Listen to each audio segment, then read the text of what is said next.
Walang tigil sugpuin ang iba't ibang klaseng krimen ng PNP San Jose del Monte, Bulacan sa direktibang utos ni Police Lieutenant Colonel Edilmal G. Albiar ay muling nagpakitang gilas ang mga tauhan nito na ang kanilang maaresto ang dalawang notorious na motor napper sa lungsod. Agarang rumisponde ang grupo ni Police Captain Romeo Española Jr.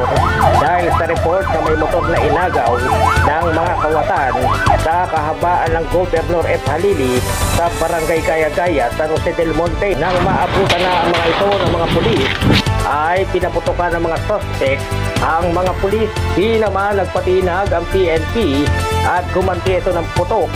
Dito na tinamaan ang isa sa dalawang suspect sa kadahilanan ng pagkaaresto ng mga ito. Ayon kay Police Captain Romeo Española Jr., duty officer sa mga oras na yon, ay nasa checkpoint ang grupo ng SWAT team at agad silang nakatanggap ng tawag sa kanilang himpilan. Ito po yung nangyari noon. Humigit kumulang 2:00 ng madaling araw kanina. May nangyaring motor nating incident sa Barangay Gaya-Gaya. Saktong-sakto, nagpapatrolling naman sa kabilang pinakadulo ng AOR ng PCP2 yung mga tropa. Nung tumawag yung mga barangay, inano nila na yung description ng motor napper na color matte orange, tapos yung isa may itim daw na motor.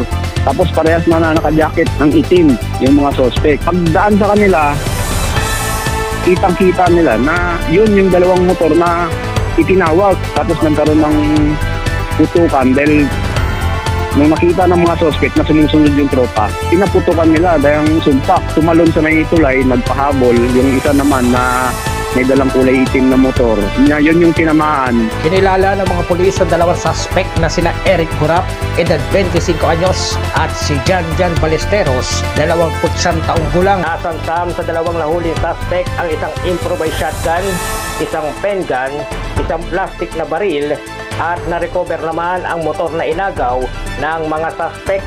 Ngayon yung suspect na yung una, yung nabaril, nasa ospital ngayon. Yung isa naman, kasalukuyang nasa pangangalaga ng ating kustodiya.